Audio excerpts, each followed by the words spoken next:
अंदर किसी को नागरिकता लेने का नहीं, देने का प्रस्ताव है, तो आप आज लोग सड़क पे जाकर उसकी खिलाफत क्यों कर रहे हैं? आज जो शाहीन बाग के ऊपर धरने पर बैठे हैं, उसमें मेरे सामने जो विपक्ष बैठा है, आप लोग जिम्मेदार हैं। शाहीन बाग तक 70 दिनों तक इनको बिठाने के लिए जाके। और सुनिए आप इसके अंदर, और मैं ये कहना चाहता हूं आपको, ये शाहीन बाग घृणा है, ये शाहीन बाग नफरत है, ये शाहीन बाग झूठ है, ये शाहीन बाग मक्कारी है, ये शाहीन बाग देश के विकास में रोड़ा है, ये शाहीन बाग विभाजनकारी है, ये शाहीन बाग सांप्रदायिक है, और ये शाहीन बाग ना होता तो ये दंगा भी नहीं होता। एक शाहीन बाग जब शुरू हुआ तो आप समझिए, अध्यक्ष जी, भाषण देना आसान नहीं होता। जो मैं एक लाइन यहां पर बोलता हूं, वो मैं लाइन अंदर जाती है कि मैं उसको फॉलो करता हूं या सिर्फ कहने के लिए कह रहा हूं। गांधी जी की बातों का असर इसलिए था, गांधी जो कहता था वो करता था। मोदी जी की बात का आज असर इसलिए है, मोदी जी भी जो कहते हैं वो करते हैं।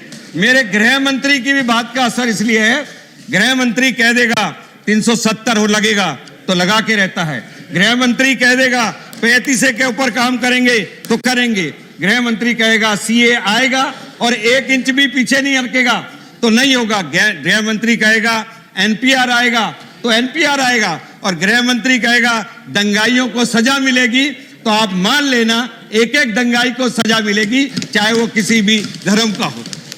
मैं सभापति जी मैं कहता हूं, किया क्या अभी आपने?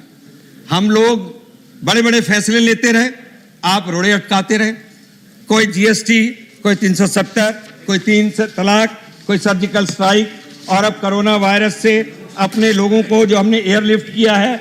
और मैं कहता हूं, इस देश के प्रधानमंत्री के बारे में किसने क्या नहीं कहा, और मैं इसलिए ये कहना चाहता हूं कि आज जो नागरिकता संशोधन कानून है, आप लोग नहीं गए होंगे, सदन के लोग, वहां पर हिंदू शरणार्थी कैंपों में मैं गया, आप नहीं गए होंगे जामिया, मैं गया जामिया में जब दंगे हुए इसके बाद, आप लोग नहीं गए होंगे, मैं गया उत्तर पूर्वी के खजूरी और सारे इलाकों के अंदर 4 दिन तक मैं घूमता रहा, इसलिए कि सदन को बता सकूं कि असली कहानी वहां पर क्या हुई थी। इसलिए मैं उपसभापति जी कहता हूं, ये कहां की राजनीति है? आप बूढ़ी बेचारी खालाओं को बिठा दें और आप उनके पीछे छुप जाएं और उसके बाद उस राजनीति को बढ़ाएं, ये ठीक नहीं है। उपसभापति जी, ये कानून सदन में चर्चा करके बना था, और अगर आज सदन में कानून बनेगा और सड़कों पे उसकी खिलाफत होगी, तो आप ये समझिए कल वो दिन दूर नहीं जब सुप्रीम कोर्ट भी जो फैसले सुनाएगी, लोग सड़कों के ऊपर उसकी भी खिलाफत करने के लिए उतरेंगे। ये आप ध्यान रखना, समय आ जाएगा जाके। पाकिस्तान में 23% हिंदू थे, कितने रह गए? 1.3%। पर जो लोग सीए की खिलाफत करते हैं वो हिंदू शरणार्थियों के कष्ट को नहीं जानते कि वो बेचारों को गांधी ने कहा, उनको नेहरू ने कहा, उनको कांग्रेस ने कहा, कांग्रेस ने रेजोल्यूशन पास किया, और कांग्रेस ने रेजोल्यूशन में यह भी लिखा कि जो गैर हिंदू हैं, मुस्लिम जो हैं, उनको शरणार्थियों को नागरिकता नहीं देनी, ये रेजोल्यूशन था। प्रणब मुखर्जी ने भी की अध्यक्षता स्टैंडिंग कमेटी के चेयरमैन होने के नाते जो रिपोर्ट पेश की, जिसमें मेरे दोस्त सिब्बल साहब भी उसके मेंबर थे और भी कांग्रेसी मेंबर थे, उन्होंने भी यही कहा था कि नागरिकता संशोधन कानून जैसा कानून होना चाहिए, और इनको बताया गया था। सभापति जी, इमरजेंसी में संसद ने उस अध्यादेश को भी पास किया होगा जैसे भी पास किया। मैं और मेरे पिताजी दोनों इमरजेंसी के अंदर जेल में थे, पर तब भी हमने दंगे नहीं कराए देश के अंदर जाके, हमने जेलों के अंदर वो कहा। पर आज उन लोगों को आइडेंटिफाइड करना ही पड़ेगा जिन्होंने दंगे कराए। गांधी ने कहा था, हिंदू व सिख पाकिस्तान में नहीं रहना चाहते तो भारत आ सकते हैं, और नेहरू ने कहा बंटवारे में गए हमारे भाई बहन भारत आ सकते हैं, और कांग्रेस ने कहा सब गैर मुसलमानों को संरक्षण मिलेगा, गैर मुसलमानों को संरक्षण मिलेगा, जो अपना सम्मान वह जान बचाने के लिए भारत आएंगे। और इसी तरीके से मनमोहन सिंह जी ने भी आडवाणी जी को कहा, अभी वो है नहीं, कि अल्पसंख्यकों को जो प्रताड़ित हुए हैं उनको हमें नागरिकता देनी चाहिए जी। अब अध्यक्ष जी घटनाक्रम देखिए, 11 दिसंबर को नागरिकता संशोधन बिल 3 दिन की डिस्कशन के बाद पास होता है जी। आप सब लोग चर्चा में भाग लेते हैं और वो बिल पास हो जाता है। 14 को कांग्रेस अध्यक्षा रामलीला मैदान में एक भाषण देती हैं कि किसी भी व्यक्ति, समाज या देश की जिंदगी में ऐसा वक्त आता है जब उसे आर पार का फैसला लेना होता है। आज वह वक्त आ गया है। अब आर पार का आप लोग कहेंगे शायद कोई और मतलब है, आम जनता से पूछिए उसका क्या मतलब निकाला गया जी। और 15 को ओखला में ये आम आदमी पार्टी के विधायक सारे चुन चुन के इनके विधायक ऐसे आ गए हैं जो भड़काना, उकसाना बड़ी अच्छी तरह जानते हैं।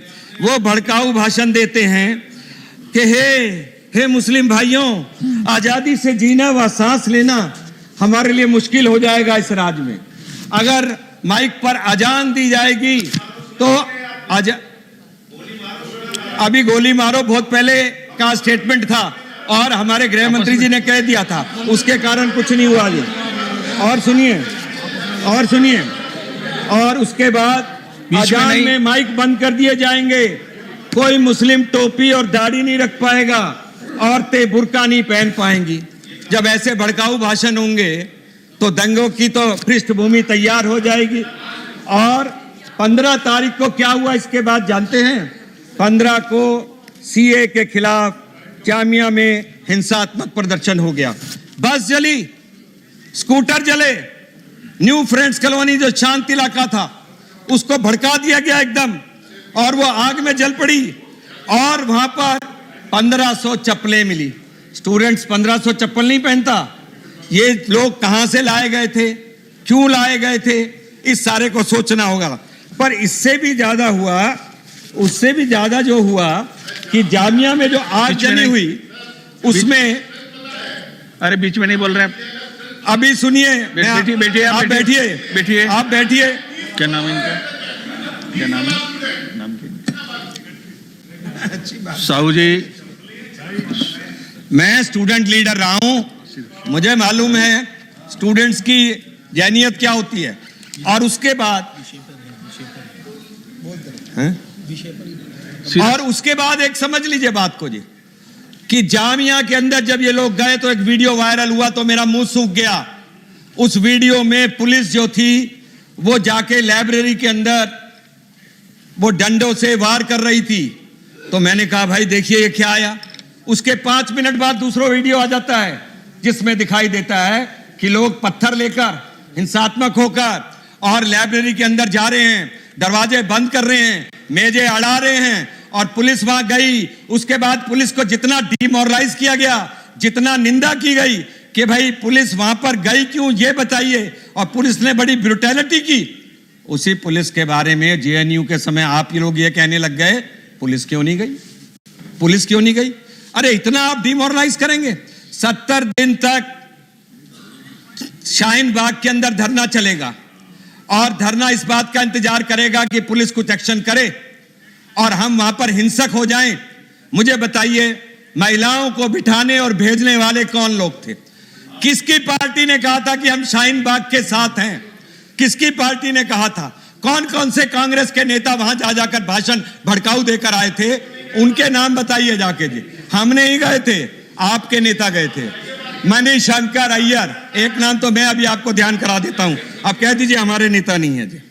और इसलिए महिलाओं, दिग्विजय सिंह गए, महिलाओं को आगे कर दिया, बच्चों को आगे कर दिया, भड़का दिया, उकसा दिया, बिरयानी खिला दी और जो PFI से फंडिंग भी दिला दी। तो जाहिर बात है, बचा क्या फिर मुझे बताइए अगर उकसाने के लिए। उसके बाद आप उकसाइए, दंगा कराइए और फिर पुलिस से पूछिए तूने क्यों कार्रवाई की। वो तो आपको गृह मंत्री जी अभी बता देंगे क्या कार्रवाई हुई है। और सुनिए सर, सुनिए, अरे नहीं सिब्बल साहब सुनिए, बिरयानी सुनिए, बैठिए, कुछ रिकॉर्ड नहीं जाने वाला है, केवल विजय गोयल बोल रहे हो जाएगा। केजरीवाल साहब ट्वीट करते हैं, केजरीवाल साहब ट्वीट करते हैं आंदोलन करो, आंदोलन। और मनीष सिसोदिया ट्वीट करते हैं कि पुलिस वाला बस को जला रहा है, पुलिस वाला बस को जला रहा है, जबकि पुलिस वाला बस को बुझा रहा है। इससे बड़ा शर्मनाक कोई ट्वीट नहीं हो सकता, सोशल मीडिया का मिसयूज नहीं हो सकता। इसलिए सभापति जी, मैं सिर्फ इतना कहना चाहता हूं आपको। अब मैं सीधा आता हूं आपको उत्तर पूर्वी के अंदर क्या हुआ। सर, उत्तर पूर्वी के अंदर भी जगह जगह